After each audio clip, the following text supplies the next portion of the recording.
Bismillahirrahmanirrahim. Alhamdulillahirabbil alamin. Assalatu wassalamu ala asyrafil anbiya'i wal mursalin wa ala alihi wa sahbihi ajma'in. Rabbi shrah li sadri wa yassir li amri wahlul 'uqdatam min lisani yafqahu qawli. Assalamualaikum warahmatullahi taala wabarakatuh. Bertemu kita kembali di sesi untuk membincangkan tata bahasa asas bahasa Arab. Baik, hari ini insya-Allah kita akan sambung di contoh aplikasi yang ke-11 iaitu di muka surat 154. Kita akan buat seperti biasalah, iaitu untuk melihat apakah dia syarat-syarat yang diperlukan untuk membaca teks tanpa baris. Jadi kita akan sebagaimana yang kita dah buat sebelum ni, kita dah buat 10 contoh, jadi kita nak sambung je lah insya-Allah. Kalau sempat kita akan habiskan hari ini contoh aplikasi sampai 12. Baik, jadi inilah dia teks di hadapan kita ni, dan kalau siapa yang telah baca, insya-Allah boleh mantapkan lagi. Baik, jadi sekarang ni syarat pertama kena tahu makna perkataan. Bila tahu semua makna perkataan, senanglah. Hanya tinggal kita nak bincangkan baris akhir perkataan tu. Maksudnya tahu makna perkataan, tahu cara menyebutnya. Tapi kalau tak tahu cara menyebutnya, kita terpaksa melihat kamus ataupun bertanya bagaimanakah satu perkataan tu yang tidak berbaris ni disebut. Jadi di sini kita lihat jadi perkataan yang ni kita nak kaji dulu ni. Pada mulanya kita kena lihat perkataan yang perlu kita kuasai tanpa merujuk kepada wazan. Maksudnya ada perkataan tu kita tak perlu bincang wazan 5 dia. Setengah perkataan kita perlu bincang wazan 5 dia supaya kita dapat gambaran lebih luas lah. Jadi di sini kalaupun kita nak kata tak perlu lihat kepada wazan 5, iaitu perkataan ni lah. Rajul, sebutan ialah li rajul. Kemudian itu sajalah. Yang lain semua kita terpaksa ataupun kita perlu melihat lah untuk lebih detail lagi apa makna tiap-tiap perkataan ni. Jadi di sini perkataan pertama ni, kalau kita telah mengetahui ataupun kita telah bincang wazan dia, kita telah tahu wazan begini bentuknya, iaitu fa'alah. Jadi fa'alah kalau sebagaimana dalam jadual ni, dia ialah menunjukkan kepada wazan alat. Wazan alat melakukan sesuatu. Fa'alah. Jadi kita dapati kalau dilihat di sini fa'in lam. Jadi asalnya ialah sin ya ra. Jadi itulah kita nak mantapkan lagi. Kita boleh buka kamus untuk melihat apakah dia yang ditunjukkan oleh perkataan yang mempunyai kata dasarnya sin ya ra. Jadi kita boleh cuba cari sin ya ra. Dan kalau kita scroll sampai dia pada entry-nya sin ya ra. Tengok entry-nya. Pada awal panjang juga pembahasan sin ya ra di sini ya. Kalau nampak di dalam paparan ni. Jadi sin ya ra mempunyai huruf lemah. Huruf lemah ya tu dia apabila nak bentuk kata dia telah berlaku, dia berubah menjadi alif. Jadi ini asal perkataan sin ya ra, tapi kata dia telah berlaku ni ialah sara. Kemudian ada I di sini menunjukkan dia wazan yaf'il baris bawah. Jadi dia akan disebut yasir. Begitulah sebutannya kerana dia ada huruf lemah. Di makna sin ya ra ni apa dia? To move, bergerak. Itu yang paling hampir lah, to travel dan sebagainya. Dia bila dibentuk dalam wazan fa'ala sebagaimana dalam contoh di sini sayyarah, dia menunjuk kepada alat untuk bergerak. Dia alat untuk bergerak tu ialah kita boleh sekarang diguna pakai dengan lebih meluasnya ialah kereta lah. Alat untuk bergerak. Kalau kita lihat scroll lagi, kalau ada lah dicatatkan makna sayyarah tu ialah kereta. Di sini ada dalam kamus ni sayyarah iaitu automobil ataupun car. Dan dihuraikanlah yang berkaitan dengan perkataan sayyarah. Jadi sayyarah al-ujrah iaitu taksi. Dan PL ni plural dia, iaitu kata jamak ni, iaitu sayyarat, iaitu kereta-kereta lah dalam bahasa kita. Baik, kalau kita dah nampak ni, kita tahulah ini maknanya kereta. Li huruf yang kita harus huruf pembaris bawah yang kita tak perlu bincang wazan dia, iaitu li pembaris bawah yang bermakna kepunyaan. Jadi kereta itu kepunyaan lelaki. Lelaki itu. Jadi kalau kita nak terjemahkan, ada alif lam ni, kita tak perlu terjemah dengan menggunakan penjodoh bilangan satu. Begitu juga kereta. Kita tak boleh kata sebuah kereta untuk seorang lelaki, tidak. Kita sama ada gunakan kereta itu ataupun kereta saja, kepunyaan lelaki itu ataupun apa sajalah yang sesuai, tapi tak boleh kita menggunakan penjodoh bilangan satu. Jadi nak beri penekanan di sinilah, nak mengingatkan semula, kalau perkataan ada alif lam, kita jangan letak sebagai terjemahannya, jangan letak penjodoh bilangan satu. Jadi kereta itu kepunyaan lelaki itu, mungkin lah. Tengok konteks saya lah yang sesuai nanti.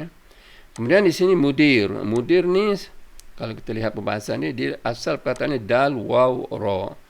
Dal waw ra, dan dia ialah daripada kumpulan kata kerja yang keempat, iaitu af'al yuf'il. Dan dia ada huruf lemah, dia ada perubahan sikit lah. Jadi dia asalnya muf'il, iaitu mudwir. Di sini mudwir, tapi oleh kerana ada huruf lemah di sini, dia berubah menjadi mudir. Asalnya kalau kita lihat carta yang kita telah edarkan melalui grup kita, jadi dal waw ra. Jadi kalau kita bentuk dia dalam empat, kumpulan keempat ni, kalau di sini af'al, sebenarnya dia akan disebut sepatutnya adwar, tetapi tidak disebut begitu, disebut adara. Jadi itu ialah untuk menunjukkan itu ialah kerana terdapat huruf lemah. Jadi dalam teks kita di sini, iaitu pelaku perbuatan. Mudir ni iaitu pengurus. Adara maknanya telah menguruskan sesuatu. Jadi mudir ni iaitu orang yang menguruskan. Jadi asalnya mudwir, kerana wazan dia muf'il. Muf'il sepatutnya mudwir, tapi oleh kerana ada huruf lemah ni, dia akan berubah menjadi mudir. Jadi ini ialah perbahasan di mana salah satu daripada 3 huruf asal tu mengandungi huruf lemah, sama ada waw ataupun ya. Dia mengalami sedikit perubahan dari aspek pembentukan wazan, sama ada wazan 5 dia ataupun seterusnya lah. Jadi itu insya-Allah kita boleh mantapkan lagi kemudian. InsyaAllah sekarang ni kita nak lihat bagaimana perbincangan teks yang tidak berbaris ni. Mudir ni bermakna pengurus ataupun okey, di sini konteksnya kalau al-madrasah ni, pengurus madrasah maknanya pengetua lah, ataupun guru besar sekolah lah. Ataupun mudir pun kita dah guna pakai. Jadi mudir al-madrasah iaitu mudir sekolah. Jadi ayatnya, kereta itu kepunyaan lelaki. Jadi ini dari sisi perbahasannya, dia ialah huraian bagi lelaki itu. Dia bukan sifat, tapi dia menghuraikan. Jadi bila dihuraikan, dia ialah seperti lelaki itulah. Dan maksudnya perbahasannya kita boleh kata kereta itu kepunyaan pengetua sekolah ataupun kepunyaan lelaki itu. Lelaki itu ialah pengetua sekolah. Jadi di sini adalah perbahasan perbahasan baru sikit lah, kita boleh kata begitu, iaitu dia boleh digantikan. Maksudnya perkataan ni, perkataan lelaki itu boleh digantikan dengan perkataan lain yang merujuk pada lelaki itu juga, sama ada pangkat dia ataupun pekerjaan dan sebagainya. Jadi itu adalah pembahasan tu yang disebut iaitu pengganti. Kalau dalam perbincangan nanti dia akan sebut pengganti. Jadi ini kita perkenalkan secara awal, kerana dalam perbincangan lanjutan nanti ada empat kategori di mana perkataan itu akan mengikut perkataan sebelumnya, seperti sifat lah, tapi dia bukan sifat. Jadi dia akan mengikut perkataan sebelumnya dari aspek jantina. Kalau dia lelaki disebut mudir, kalau dia perempuan disebut mudirah, ada tambah rebutah di sini. Dan juga dari aspek baris akhir. Itu perbahasan lanjutan nantilah insya-Allah. Baik, kita dah nampak makna ayat ni dan makna literalnya. Dan di sini pun kita dah biasa rasanya Maf'alah itu menunjukkan mana tempat. Di tempat apa ni? Tempat dal ra sin. Dal ra sin maknanya apa? Belajar. Di maf'alah tempat belajar, iaitu tempat kita sebut sekolah. Jadi kereta itu kepunyaan lelaki itu, iaitu pengetua sekolah. Baik, jadi perbahasan dah tahu maknanya, dan kita lihatlah perbahasan seterusnya ialah baris akhir. Baris akhir sesuatu perkataan itu di dalam ayat kita. Jadi di sini kalau membaca tanpa baris akhir, kita akan baca beginilah: as-sayyarah lirrajul. Kita sambung dua ni, ataupun kita boleh kata li ar-rajul, boleh. Kemudian mudir al-madrasah. Ini pembacaan tanpa baris akhir.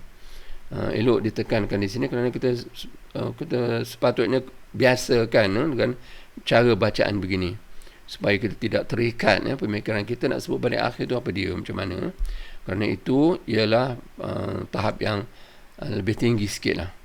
Jadi kereta as-sayyarah, kereta itu, li kepunyaan ar-rajul, iaitu mudir al-madrasah, iaitu pengetua sekolah.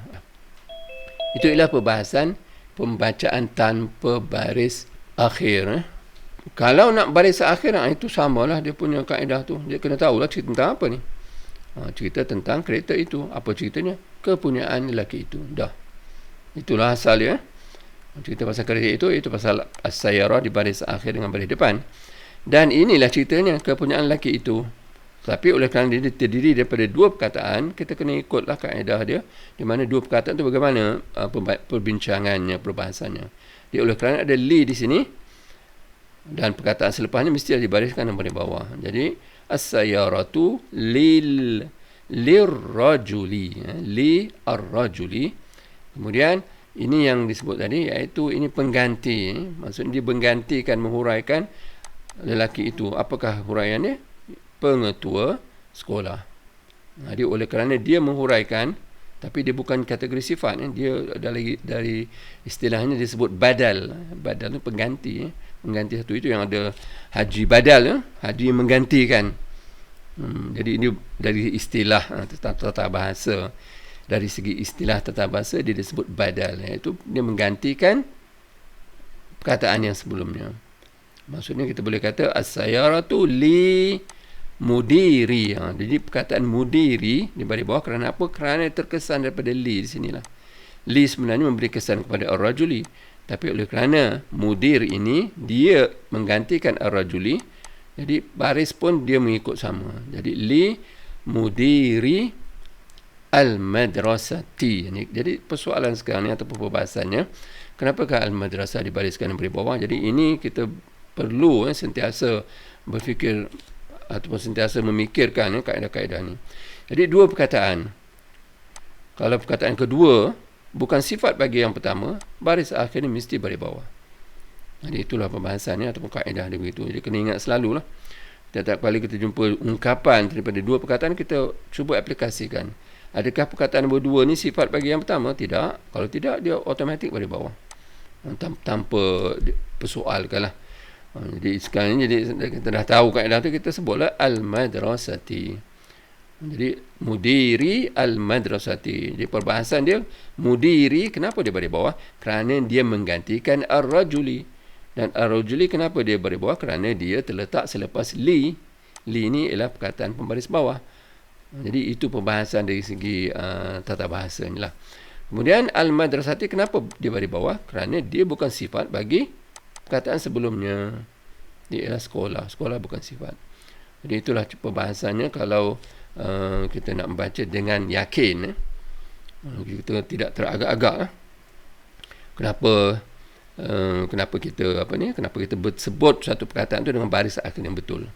Jadi setelah kita tahu maknanya, jadi kita bolehlah ulah mengikut ayat yang sesuai untuk dalam bahasa kita. Dan kita boleh kata kereta itu adalah, tambahlah perkataan adalah kepunyaan lelaki itu, dan ada koma di sini, pengetua sekolah itu. Ataupun nak kata iaitu pun, ataupun apa sajalah yang akan yang sesuai dengan konteks ayat nanti. Jadi inilah makna yang kita olah setelah kita tahu makna tiap-tiap perkataan. Kalau tidak, kita akan jadi kita akan sebut kereta itu bagi lelaki itu pengetua sekolah itu. Jadi tak sedap lah. Cara sebutan begitu tak sedap. Jadi kita olah setelah kita faham makna tiap-tiap perkataan dalam ayat itu. Baik, ini ialah perbahasan contoh aplikasi yang ke-11, iaitu yang sebelum contoh yang terakhir. Kerana kita ada dalam pembincangan berjadual ni, ada 12 saja contoh. Kemudian insya-Allah kita akan sambung kepada analisa yang tak ada jadual, dan kita samalah cara kita bincang nanti insya-Allah. Baik, yang contoh terakhir ni, contoh aplikasi nombor 12. Sama saja, kita akan lihat apakah perkataan yang kita tanpa kita bincangkan wazan. Kalau ada, kita hafal dulu perkataannya, tapi nampak gayanya kesemuanya perlu kita tahu wazan-wazannya. Jadi kita perlulah melihat satu persatu, tengok wazan dia bagaimana. Ha, dad, ra, ta. Jadi kita dah tahu sebelum ni bahawa ini ta di akhir menunjukkan perempuan, menunjukkan perbuatan ini perempuan yang melakukannya. Jadi kalau kita sebelum kita lihat perkataan selepasnya, perkataan-perkataan selepasan dalam ayat ni, kita boleh padamkan sikit sebagai contoh lah. Kita nampak dia hadarat, kita tahulah mesti ada pelakon ni yang kategori dia perempuan. Ataupun di sini pun boleh juga kalau nak sebut hadartu, iaitu saya telah hadir. Perkataan ha dad ra ini bermakna hadir. Jadi kalau kata hadartu, saya telah hadir. Kalau hadarta, kamu. Kalau hadarti, kamu perempuan. Ataupun hadarat, maknanya dia perempuan telah hadir. Jadi di sini kita dapat dapat gambaran awal apakah makna ni. Jadi kemungkinan tu ada, dan kita nak sebutnya berdasarkan kepada perkataan-perkataan selepasnya. Jadi di sini kalau kita dah dapat idea, jadi kita lihatlah perkataan selepasnya terdapat ada tamarbutahnya, ini mestilah perempuan lah. Seperti ustazah ataupun qari'ah dan sebagainya. Dan di sini nampak gaya dia kalau kita dah biasa, kita tahulah nak sebut bagaimana fa'ilah, iaitu talibah, yang bermakna pelajar. Jadi telah hadir, yang hadir itu siapa? Perempuan. Okey, dia pelajar perempuan itu. Pelajar perempuan itu. Kemudian ini nak sebut macam mana ni? Boleh sebut, kalau kita lihat dia punya jadual, jadual di sini, kita boleh sebut dia daripada perkataan ta, lam, ba. Kita boleh sebut dia begini, sebagai kata dia telah berlaku, talaba ataupun talab. Ataupun kita boleh sebut dia mengikut wazan bagi kata terbitan dia. Jadi apakah dia wazan kata terbitan dia untuk perkataan ta, lam, ba? Jadi kita kena lihat kamus. Jadi kalau kita sebut talaba sahaja di sini, dia akan bermaksud telah menuntut, telah menuntut. Jadi kalau sini kita nak kata telah hadir pelajar perempuan itu telah menuntut ilmu, jadi nampak gaya tak begitu kena lah ayat begitu. Kalau kita nak sebut ni talaba dengan maksud telah menuntut, kerana dia lelaki pula. Ini hadarat, perempuan. Kalau perempuan yang menuntut ilmu tu kena sebutlah talabat. Jadi itulah perbahasan-perbahasan yang boleh wujud dalam membaca teks ni. Jadi kemungkinan tu kita tolak dan melihat apa yang paling sesuai. Jadi kita cuba lihat apa makna talab, ta, lam, ba dari segi maknanya dah tahu. Jadi kita kan nak lihat wazan yang lain yang ada daripada ta, lam, ba ini. Jadi kita cari dia.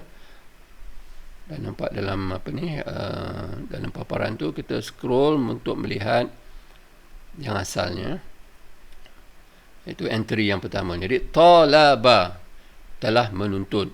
Kalau you di sini kata dia sedang berlakunya yaf'ul, yatlub. Dan kita dah sebut sebelum ni, kalau default kalau kata dia telah berlaku, baris akhir ba ni baris atas. Dan default iaitu asal kata dia sedang berlaku, baris akhir ni ialah baris depan. Jadi kena sebut yatlubu, ataupun kita boleh matikan sebut yatlub, itu tak apa. Ataupun di sini pun sama juga, kita boleh sebut talab. Baik. Dan dalam kurungan ni ialah kata terbitan. Kata terbitan dia nampak gayanya ada dua di sini. sama ada talab. Jadi sini beza dengan yang kata kerja telah berlaku. Kerana kata kerja telah berlaku, dia asalnya kena sebut talabah. Tapi kalau talab di sini, boleh sebut talabun, talaban, talabin. Kerana dia ialah kata nama. Kata terbitan ni ialah kata nama. Jadi ada dua kata terbitan dia. Sama ada talab, sebutan ringkasnya, ataupun kita boleh sebut talabun, talaban, talabin, mengikut ayat nanti. Dan ataupun kata terbitan lain ialah matlab. Matlab pun sama lah. Boleh sebut matlabun, matlaban, matlabin. Jadi kita nampak gaya macam sama di sini. Dari segi bentuknya, ini boleh bermakna telah menuntut ataupun penuntutan. Ataupun tuntutan. Apa sajalah yang menunjukkan makna kata terbitan. Jadi kita dapat dua kemungkinan tu. Jadi kita dah tahu. Jadi ni al-ilm ni ilmu lah. Jadi rasanya tak perlu nak huraikan sangat dengan kamus. Kita tahu lah ini ilmu. Jadi nak kata macam mana dari segi terjemahan terakhirnya. Jadi di sini kalau kita lihat, kita nampak maknanya ialah telah hadir pelajar perempuan itu. Di sini sama ada dia telah menuntut, iaitu lelaki telah menuntut ilmu, ataupun tuntutan ilmu. Jadi di sini ada dua kemungkinan lah kita nak lihat. Kerana nak biasakan, nak didedahkan dalam struktur bahasa Arab ni. Jadi bagaimana tu kalau kita analisa semula, ini kita terpaksa menganalisa cerita tentang apa dan apa ceritanya untuk melihat rukun ayat ni. Baik. Kalau kita dah nampak begini, telah hadir pelajar perempuan itu. Jadi mestilah menceritakan tentang pelajar perempuan itu. Jadi itu pasal at-talibatu di baris depan. Jadi apa ceritanya? Telah hadir. Jadi dalam kaedah kita dah sebut sebelum ni, iaitu di awal pelajaran 13, rukun ayat menceritakan sesuatu dan ada cerita yang lain dia menghuraikan. Dan huraian ni sama ada dihuraikan tempat, dihuraikan masa, dihuraikan objek kalau perbuatan itu perlu pada objek, atau dihuraikan keadaan sesuatu, ataupun dihuraikan sebab. Jadi di sini nampak gaya dia sesuai untuk dihuraikan sebab. Kenapa pelajar perempuan itu telah hadir? Sebab dia untuk menuntut ilmu. Jadi kita lihat di sini, jadi oleh kerana dia bukannya rukun ayat, dia tak boleh dibariskan dengan baris depan. Dia bariskan dengan baris atas. Talaba, iaitu tuntutan al-ilmi. Dan ini kita aplikasikan dua kaedah. Kaedah yang kaedah tentang dua perkataan, iaitu ungkapan. Adakah ilmu ini sifat bagi yang perkataan sebelumnya? Tidak. Jadi apabila dia bukan sifat, pada akhirnya kena baris bawah. Jadi talaba al-ilmi. Dia memanglah rasa ataupun struktur ayat ni agak janggal sikit dalam bahasa Melayu. Tapi dari segi ataupun struktur ayat begini memang diguna pakai dalam bahasa Arab. Jadi nak terjemahkan macam mana? Telah hadir pelajar perempuan itu tuntutan ilmu. Jadi di sini pada akhirnya, pada atasnya, kerana dia menunjukkan sebab. Jadi bila kita tahu kenapa dia hadir, kerana untuk menuntut ilmu, jadi kita terjemahkan mengikut kaedah-kaedah yang terdapat dalam bahasa Arab tu. Itu kaedah yang ditunjukkan oleh baris akhir yang berubah ni kenapa. Jadi di antaranya ialah baris akhirnya berubah menjadi baris atas kerana dia menunjukkan sebab berlaku sesuatu perbuatan. Jadi pada akhirnya kita akan lihatlah bahawa nak terjemahkannya kita akan sebut pelajar perempuan itu hadir kerana ataupun untuk menuntut ilmu. Ini tengoklah kesesuaian perkataan yang kita gunakan dalam terjemahan yang akhir sekali. Baik, jadi itu ialah perbincangan dan perbincangan tentang membaca dengan baris akhir. Jadi kalau tak nak baca dengan baris akhir pun kita boleh baca hadarat at-talibah talab al-ilm. Jadi dari segi itu boleh digunakan dan dia menunjukkan makna yang sebagaimana kita telah sebut tadi lah, iaitu talab al-ilm bermakna menunjukkan kepada makna sebab berlaku satu perbuatan. Baik, dan kalau kita lihat di atasnya samalah, iaitu wazan hadarat sini ialah fa'alat dan talibah fa'ilah, dan talab dalam bentuk masdar ataupun kata terbitan iaitu fa'al, dan fi'il iaitu ilm. Dan di sini ada silap dari segi terjemahan ya. Jadi hadara ni bukannya musafir. Dia harap dapat dibetulkan, iaitu maksudnya hadir ya. Bukan musafir, hadir. Itu telah datang ataupun telah ya hadirlah. Baik, itu ialah perbincangan kita untuk contoh aplikasi yang ke-12. Dalam perbincangan ni, dalam perbincangan keseluruhan ni kita cuba melihat bagaimanakah cara kita nak menghadapi suatu teks yang tidak berbaris. Jadi sebagai kesimpulan kita boleh rumuskan ya. Kerana lepas ni insya-Allah kita akan buat ayat-ayat yang yang tidak ada jadual, dan kita perlu mengaplikasikan cara-cara ataupun langkah demi langkah bagaimana kita memahami teks yang tidak berbaris. Jadi sebagai kesimpulannya, sebab yang kita telah buat sampai 12 contoh ni, yang pertamanya kita kena tahu makna setiap perkataan. Jadi satulah kesimpulan, setiap perkataan dalam ayat tu kena tahu makna, tak boleh tidak. Dan kalau tak tahu, terpaksa rujuk kepada sesuatu, sama ada rakan dan sebagainya, ataupun kamus. Kalau perlu rujuk pada kamus, itu yang kita perlu untuk menguasai wazan ni. Kalau dapat dilihat dalam paparan ni yang pun telah diedarkan, ni semua ni perlu kita kuasai dengan mantap. Kerana tiap-tiap perkataan tu dia akan terjatuh sama ada salah satu daripada ni, salah satu daripada kumpulan pertama sampai ke kumpulan ke-10, dan pecahan-pecahan dia. Kan fa'al ni dipecah pada 10 juga, fa'al, fa'alat, fa'alta dan sebagainya, yang sebagaimana kita telah bincangkan sebelum ni lah.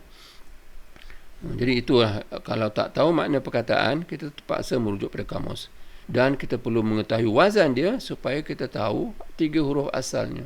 Nah, bila kita telah buka kamus, dah tahu makna tiap perkataan, kita kena lihat ini struktur bahasa Arab. Jadi kita kena ada kita kena fikirkan iaitu dia cerita tentang apa dan apa ceritanya. Setelah itulah baru kita boleh dapat gambaran umum tentang makna suatu ayat tu. Dan bila kita dah tahu makna setiap perkataan dan makna ayat secara umum, kita perlu satu lagi langkah, sama ada kita baca dia tanpa baris akhir ataupun kita membaca dengan baris akhir dengan mengaplikasikan kaedah rukun ayat dan yang berkaitan dengan dia, iaitu rukun ayat cerita tentang sesuatu dan ada cerita dia, yang lain tu menghuraikan sahaja. Jadi begitulah kalau kita dah nampak apakah keperluan untuk membaca teks yang tidak berbaris ni, dan kalau kita tahu di mana kelemahan kita, kita masih ada kelemahan kerana kita tak boleh baca satu teks dengan baris yang betul, jadi kita perlulah untuk melihat semula ataupun mengulang kaji semula supaya kita dapat ke satu tahap di mana kita boleh membaca teks yang tidak berbaris dengan betul dan memahami maknanya. Dan insya-Allah kita nak buat seterusnya, iaitu latihan amali, dan ini terdiri pada beberapa ayat yang banyaknya berulang-ulang. Kita akan aplikasikan kaedah itu, dan diakhiri nanti ada, kalau kita lihat ni, ada perenggan ada perenggan, ayat yang berperenggan, dan itulah sahaja dan memanglah proses ini akan berterusan. Jadi kalau banyak lagi kita mempunyai pengalaman untuk membaca, menganalisa, akan membantu kita untuk menguasai bahasa Arab seterusnya. Baiklah, kalau macam tu kita setakat ni dulu, dan insya-Allah pada sesi akan datang kita akan sambung membahaskan kata ataupun latihan-latihan yang tidak berjadual mula pada muka surat 155. Jadi itu buat masa ni kita berhenti di sini dulu, dan insya-Allah kita sambung pada sesi akan datang.